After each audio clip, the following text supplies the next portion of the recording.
जिनकी छां तले बैठकर श्रीरंग अपना इतना दारुण दुख भूल गया था, वहां मुझे शांति न मिलती, यह असंभव था। मेरा तो यह वह जाना पहचाना ठौर था।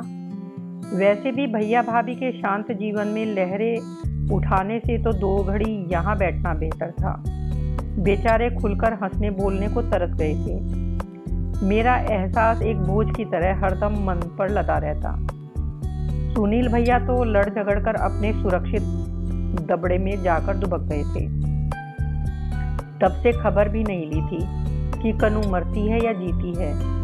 मुसीबत भैया भाभी उठा रहे थे, बड़े होने का दंड भुगत रहे थे।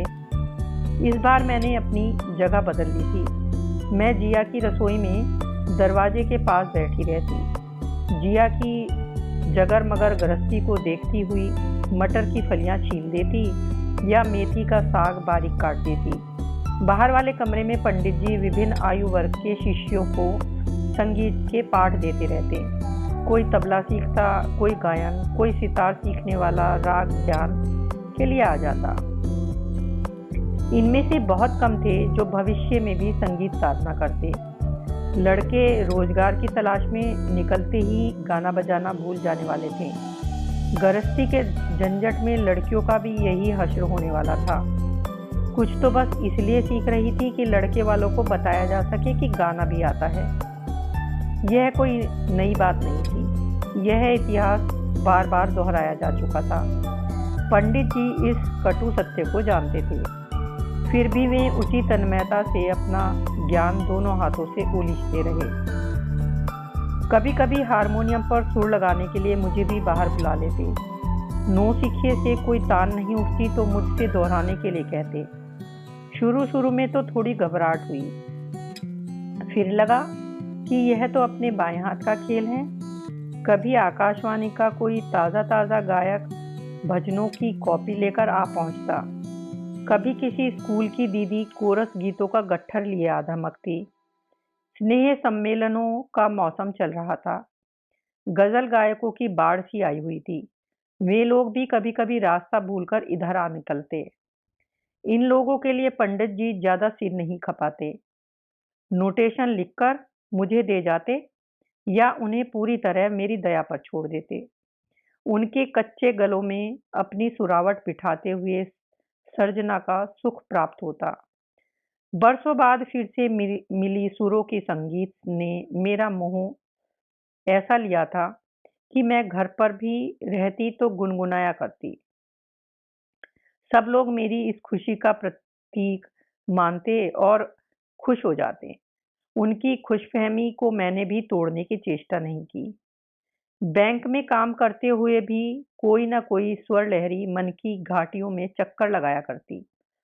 तब फिर अनायास याद आ जाता, अरे यह तो वही बंदिश है जो कल पंडित जी संध्या को सिखा रहे थे। संध्या देसाई इन दिनों उनकी प्रिय शिष्या थी। उसे देखकर अपना बचपन याद आ जाता था। पता नहीं कहाँ कहाँ की दुर्लभ और मुश्किल बंदिशें पंडित जी उसे सिखाते जा रहे थे। कई चीजें तो उसकी औकात से परे थी। जरा सी तो थी बेचारी। कई बार लगता कि यह तो सरासर अन्याय हो रहा है। मेरे समय तो इतनी कंजूसी बरती गई कि 3-3 महीने तक एक ही राग का गला घोंटा लगता रहा और अब उसके सामने खजाना खोल कर रख दिया गया है। उस बेवकूफ को समेटने का भी शऊर नहीं था। कई बार कोई नाजुक सी जगह उसकी पकड़ाई में नहीं आती तो पंडित जी हताश हो उठते। ऊंसास भर कहते, जल्दी जल्दी सीख लो बच्चों, अब ज्यादा समय नहीं रहा। जिया के साथ गेहूं फटकती हुई मैं उस बंदिश को जस का तस याद कर लेती, पर मान किए बैठी रहती। गुरु अष्टमी की तैयारी जोरों पर थी। पंडित जी के शिष्यों में तो उत्साह होना स्वाभाविक ही था, पर उत्सव की शहर में भी बड़ी उत्सुक प्रतीक्षा रहती थी। इस अवसर पर होने वाली प्रतियोगिताओं का बड़ा आकर्षण था और रसिक लोग उन्हें सुनने के लिए अवश्य आते थे। उस दिन लड़के लोग बैठकर निर्णायकों के नाम पर विचार कर रहे थे। वादन प्रतियोगिता के नाम तय हो चुके थे। गायन के लिए भी नूतन कॉलेज की मिसेज कुमार और श्री राम हाई स्कूल के श्रीखंडे सर की स्वीकृति मिल गई थी। तीसरे निर्णायक की खोज हो रही थी।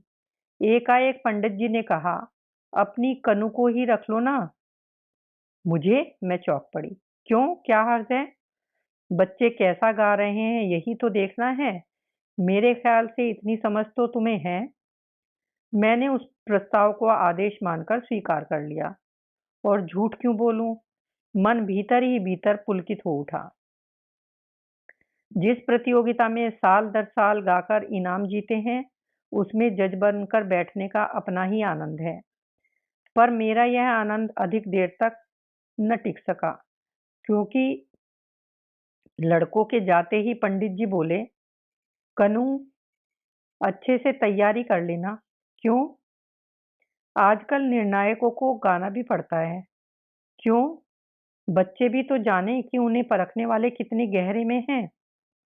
यह आपने मुझे पहले क्यों नहीं बताया? वही तो बता रहा हूँ, 8 दिन हैं अभी। खूब अच्छे से रियाज कर लेना। इतनी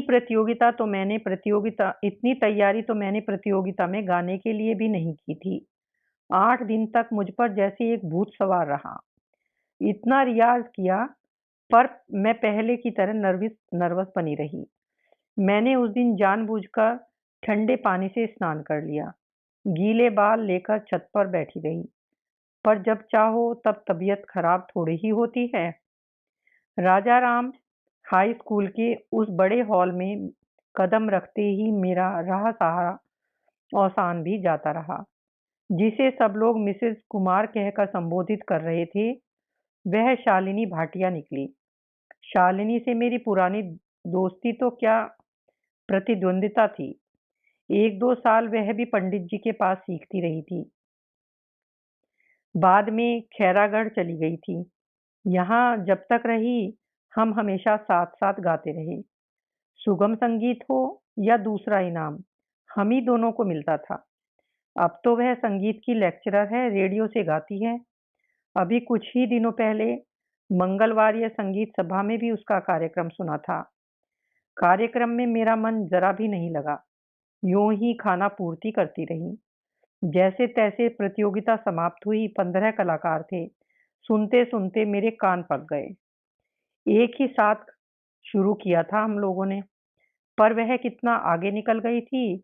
मैं जहाँ थी वहीं रह जाती तब भी गनीमत थी, पर मैं तो मीलों पीछे छूट चली थी। जब निर्णायकों की बारी आई तो शालिनी चट से खड़ी हो गई। भाई, मैं इन दोनों से हर बात में छोटी हूँ, पहले मुझे गा लेने दीजिए। मैं उसकी चालाकी समझ गई।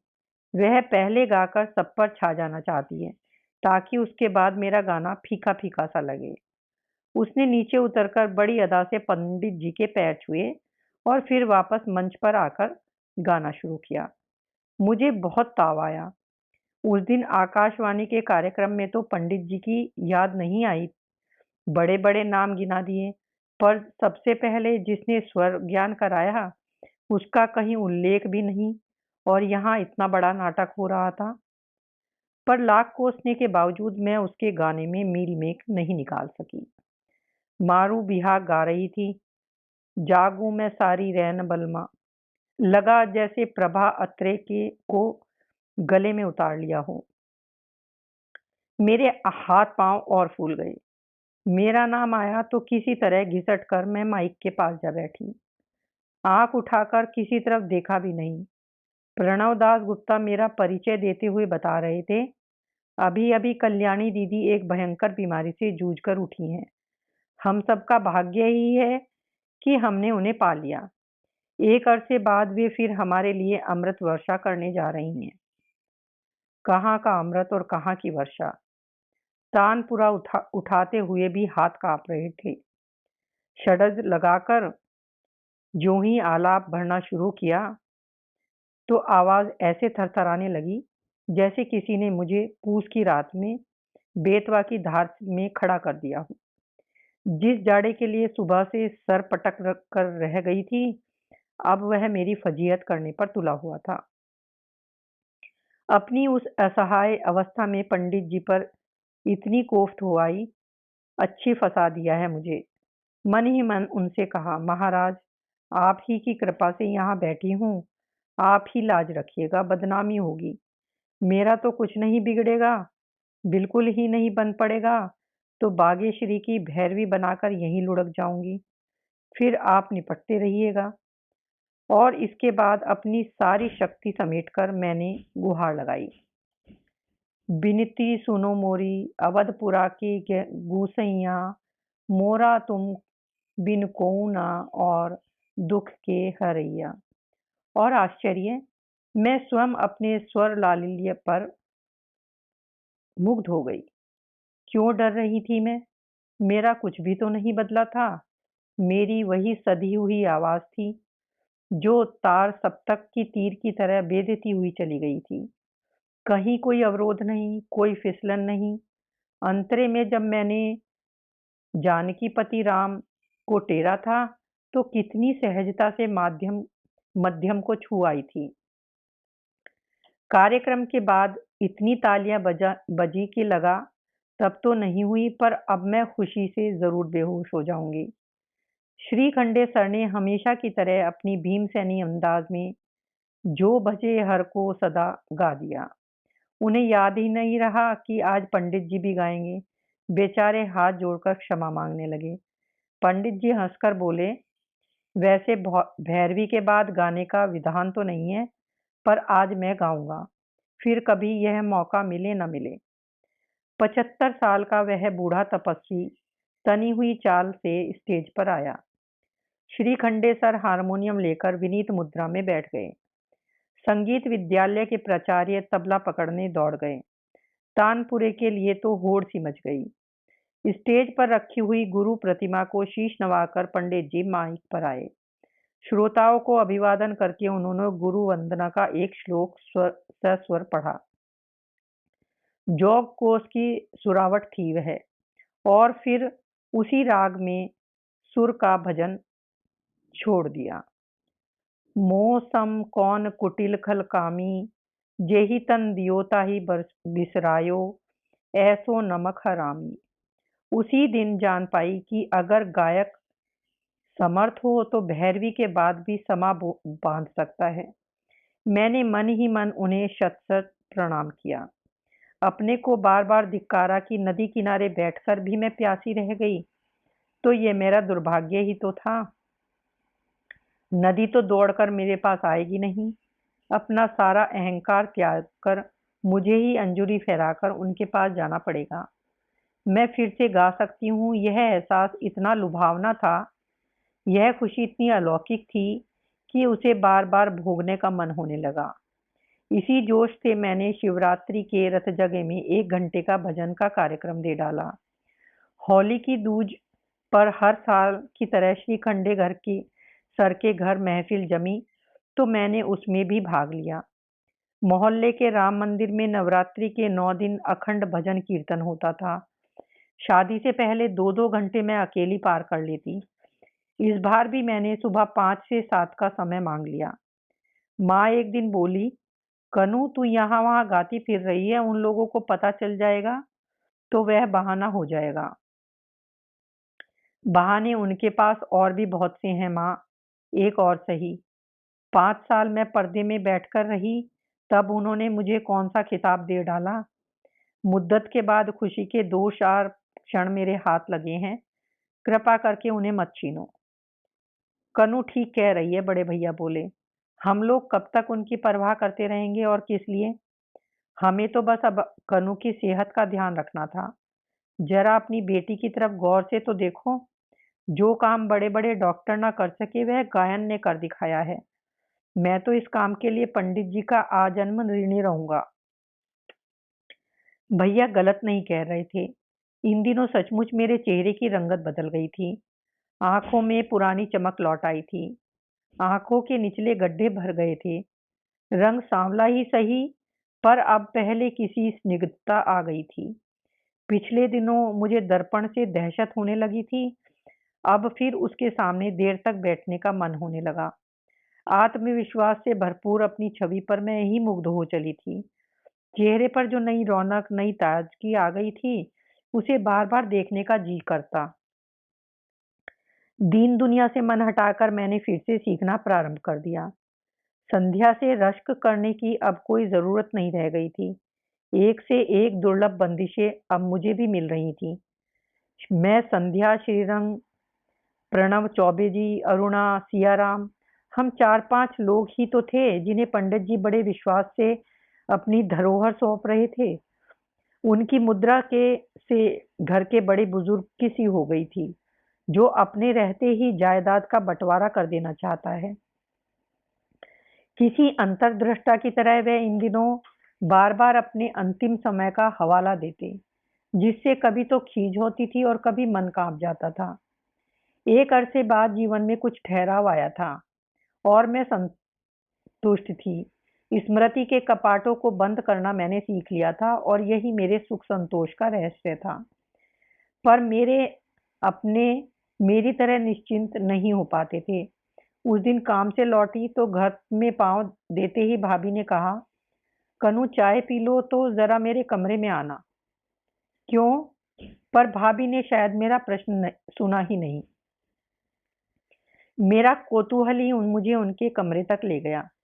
देखा वो 2-3 बनारसी साड़ियां गोद में रखे विचार मग्न बैठी हैं।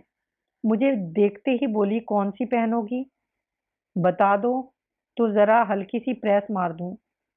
मैं तो हैरान रह गई। इतनी भारी साड़ी पहनकर मुझे कहाँ भेज रही हो? शादी में? किसकी?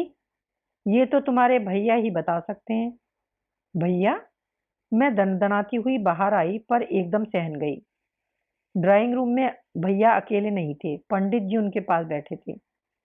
अपने स्वर को तार सप्तक से यथाशक्ति नीचे उतारते हुए मैंने पूछा, ये आप मुझे किसकी शादी में ले जा रहे हैं भैया? रज्जो की शादी में। और कपिल हम ले जा रहे हैं। यह आवाज पंडित जी की थी। मेरा रोम रोम जैसे सुलग उठा। फिर भी मैंने भरसक विनम्र करते हुए कहा, मैं नहीं जाऊंगी, मेरे पास निमंत्रण नहीं है।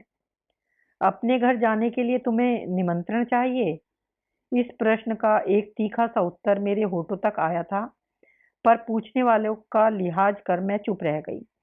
पर अपना रोष से तमतमाया चेहरा लेकर वहां खड़े रहना भी अच्छा नहीं लग रहा था।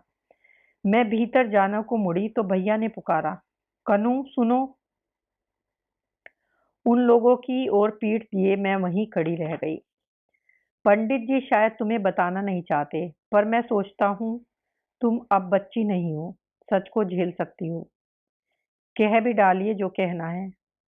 वे लोग मनोज की दोबारा शादी रचाने का प्लान बना रहे हैं। इसीलिए उन्होंने सब जगह यह प्रचार कर रखा है कि तुम पागलपन की कगार पर हो। हम सब यानी मैं, पंडित जी, माँ, तुम्हारी भाभी, सब यही चाहते हैं कि शादी में आए हुए सारे आमंत्रित नाते रिश्तेदार तुम्हें देख लें, ताकि उन्हें असलियत का पता चल जाए। और उसके बाद? मैंने एकदम पलटकर पूछ लिया, तो भैया बगले झांकने लगे। उसके बाद तुम्हारा मन जो कहे वही करना, पंडित जी ने कहा। तो मैं एकदम फुफकार उठी। और मेरा आत्मसम्मान, क्या आपके निकट उसका कोई मूल्य नहीं है? देखो बेटे, हर बात सीमा में अच्छी लगती है। मान अभिमान की दीवार अगर हद से ऊंची उठ जाती है तो मिलने के सारे रास्ते बंद हो जाते हैं। गृहस्थी कोई अखाड़ा नहीं है कि हर बार हार जीत का ही विचार करती रहो। कभी कभार हार भी मान लेनी चाहिए।